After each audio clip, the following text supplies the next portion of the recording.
Wake up. Okay. What time did you get here? I'm sleepwalking. What time did you get here?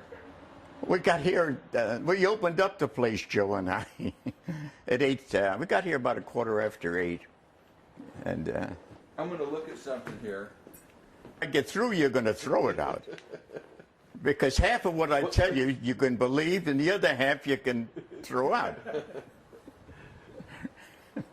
All right. Scene 1, take 2. Okay. If it starts, Okay, Obama. we'll stop you if it starts. It's fine. Okay. Much better. Are we going to roll? This film is expensive, you know, so we got to watch that. Well.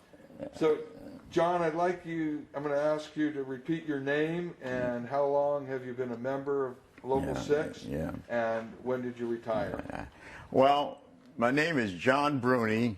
I was born in the boondocks in Marin County, and I came over here when I was about 3 years old. And the thing is, I graduated from Balboa High School, and I've been the luckiest man in the world. And I'm a child of the Depression, and I walked the streets from 1934 to 1941, had every kind of job there was in the world. And my brother was working in the neon sign, and I had the 17th number in the national draft. I got drunk, and that broke my ribs, and that laid me up, and so I didn't get drafted right away. So in 1941, Pearl Harbor came along, and the neon sign, because I was working in the neon sign, my brother got me, I come in the back door of the local through the neon sign business, and I worked about in 90% of the theaters, all the high rises, and then in 37 when they were building the roof signs and things like that, the Rainier Brewing, Chancellor Hotel, Fox Theater. I worked all of those things in theaters. And I don't know. And then what happened in 1941, they stopped everything. So I went to the local. Now, you got to picture this. The only thing I ever seen was half-inch pipe, rigid pipe. So I go in there, and so they sent me out to, I think it was Red Furlong, Richmond Electric. And now I don't know anything. All I know is how to do a little neon work. So I go out there, and they send me down, and I had to put a space heater in. And I'm looking at this space heater. What the hell is this? So thank the Lord, the plumber knew something. So I put the conduit in. I says, now what do you do? He says, you got to have a thermostat. What's a thermostat? So I did the thermostat. So then later on, that's fine. So then I go back into Richmond, this Red Furlong, and he comes out and he has all these knobs and tubes and everything. They take me to the Adult Hotel, and they're ripping out the bathrooms, and they're going to put a plug, a light, and a switch. And all of this knob and tube, all these wires are going up there. And the guy drops the wire, puts the knobs and the tubes there, and he says, go ahead. He comes back 4 hours later, and I'm still not doing anything. He says, kid, do you know what you're doing? I says, no. I says, what am I supposed to do? And I says, there's all those wires there. He says, find out which is the one that's your circuit. Well, he says, you're fired. So then that's a thing. So I go back to the local again. Gimbel comes out, and he says, now we got the right job for you.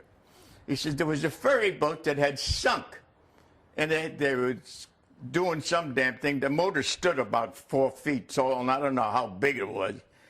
And at that particular time, Westinghouse had a motor shop. But they had to send the people from Westinghouse over here. So Gimbel says, you go out there as a wireman down to the ferry building. So I go down there. I says, what am I going to do? The guy says, well, you go over there and check this. They had this big canvases, and they put it over all these motors, and these other fellows work the motors. And the guy says, make the motor. Look at him, what he's talking about. I don't even know what a megger is. He says, meg the motor. So he says, wait a minute. He said, what? Just do what I tell you. So for 1 week, the guy showed me how you, and these were the old meggers that you cranked up. So that was it. Well, later on, so then I go back again, and he says, well, we got just the thing for you. Now you're going to go out to the shipyard. Go out to the shipyard. And at that time, I went out to the shipyard, and on that job was one of the became assistant business managers. I can't remember his name now, but I'll think of it. And it was a 12-hour day job, 12 hours a day, 6 months, and it was double time. Double time, so I was rolling in money. I mean, I was just really rolling in this money. And all of a sudden, then came the War Manpower Act. No double time. No double time. We're down to the back time and a half. So, and I stood there. And then finally, I couldn't beat the draft anymore. So I got drafted. So I go down, think I'm going in the Army. And the guy says, what are you going in the Army for? He says, you're going to go into the Navy. And I don't know what he's thinking. I'm thinking, going to the Navy. And the guy says to me, guy's lying. He's lying to me. I think I'm going to, he says, well, you go over. We're going to go over. You have to rebuild Pearl Harbor. And I'm thinking, I'm going to go to Pearl Harbor. So I don't know what I'm going in. First thing you know, I know, I'm in Virginia. And I'm in the Seabees, and I don't even know who the hell they are. And I'm taking this Marine training.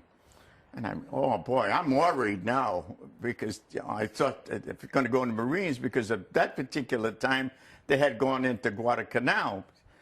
So I go through this. So I go into this thing now. Now, I didn't know this, but Bill Reedy and some of the other guys had joined and Ray Foss joined the Seabees, and they all got rates. So I go in as a seaman, second class, at $30 a month. I have a wife and a baby. Because they get married, I think I could beat the draft, but it didn't work. So this is going on and on. So all of a sudden, and I'm doing this work, and I go out there, and they send me out to the shipyard there. And it's all this big 3-inch pipe. Now, I had never seen anything more bigger than a half-inch. Didn't know, and I went, what the hell am I getting into here? And what there was the degaussing of these ships so that the mines wouldn't hit them. Well, anyway, I worked there. So finally, I can't beat it anymore, and I get drafted. I get, like I told you, so I go out there, and thank the Lord, when I went out there, then they sent me to this school, and they're going to send me to motors and transformers and synchronizing and things. And I'm just, and this is 8 hours a day, and I'll fall asleep. So finally, in it, additive, subtractive motors, this and that, and he says, well, we're going to capture Japanese stuff, and all of this is going on. So there's where I learned quite a bit, because I learned it was 3-phase, 4-wire, what an additive transformer is, what a subtractive sum is. And I'm going, well, this is fine. So now I get shipped out. We go out on the biggest transport, which was the Miss America, was the West Point. And it's 6 rows deep. And of course, me being the smallest guy, and I couldn't fight any of those guys, I have to lay down and go up the top, and you got all your gear, you know, and this transport is so crowded, you couldn't sleep, walk on the deck, and it was, I don't know, 6 decks, and the stink would kill you. Finally get over to Australia, don't get off at Australia. Finally get into New Guinea, New Caledonia, don't get in there. Finally get over into New Guinea. and which was the deal there. And I said, what are we going to do here? So we get there, and I'm put in with a group, a detachment, and I'm going out with PT boats. 55 guys with PT boats. But this was beautiful because they'd go up in there, and for 3 weeks, we'd build a harbor, we'd build a little boat, we'd do this. But we found out the best thing to do is this poor sailors had to stay with the harbor. We always went back in the jungle, so when the Japanese came, we'd come over. So this was going on. I went for several of those. Then finally went through the invasion of Tacloban lady and things like that. So finally we're sitting at Tacloban and we're getting all of these things. And finally they separated me and put me in the detachment B, and this is 105. Now and I'm thinking, wait a minute, this don't look good. This don't look good. And now I'm going out and they says, well, you're going to be a D-Day landing in one of these islands. And when I got into that islands, and Warren Demerit knows about this, and lived through a kamikaze attack. Watched some of the guys die, which was hard, and then came back as a hero, but never done nothing. Never nothing. And now this is the story. I'm giving you the story of my life.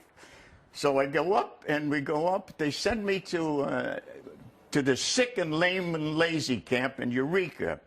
And they're going to punch holes in the fog so the planes can land. And I'm at this sick, lame, and lazy camp up there. And they're running the biggest blowtorch in the world. They run the big concrete duct, and they put the 100-octane gas, you pushed them. And I was wiring the control in the control tower, and from there. And from there, I came back, and I come back in 46, and I go to work. I go back in the sign business again, because I never forget this. I came back, and the hall at that particular time now was on Valencia Street. Because when I went in the local in 1941, it was on the Labor Temple on 14th and Guerrero. And I go in there, and my dad says, well, come to work for us with the neon maintenance. And I'm in there, and the guy says, I'm going to go to work there. And I think it was Eddie Sebastian was an assistant business agent. And I says, I'm going to work to the neon maintenance. He says, you can't go there. And I don't want to tell you the words I said to him. Because I told him, and finally, I'm fighting with Eddie Sebastian, and Charlie Fone comes out and said, let him go. And